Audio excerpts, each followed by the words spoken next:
İranda bəzi vəzifəli şəxslər homoseksualdır, yəni qeydir. Söhbət kimdən gedir konkret olaraq?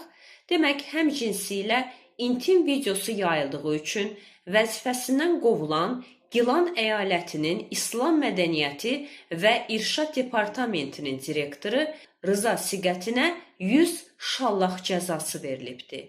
Məhkəmə həmin videonu yayaraq məsələni ictimailəşdirən şəxsi isə 10 il azadlıqdan məhrum edilibdir. Qeyd edək ki, bu şəxs həmçinin İffət və Hicab Mərkəzinin təsisçisi olub və onu qeyd edim ki, bu şəxs Gilan əyalətində məcburi hicab qaydalarını pozan qadın və qızlara qarşı xüsusi qəddarlığı ilə seçilir. Yəni, küçədə hicabsız yaxud hicabı doğru qaydada örtməmiş bir qadın görəndə ona qarşı çox qəddar cəzalar tətbiq edir. Amma sən demə, özünün isə bir kişi sevgilisi var imiş. Və diqqət etdirsə, İranın çox əcaib bir məhkəmə sistemi var.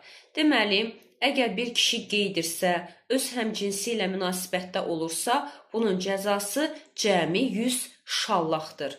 Amma bu videonu yayan şəxsin hökmü isə 10 il azadlıqdan məhrum etməkdir.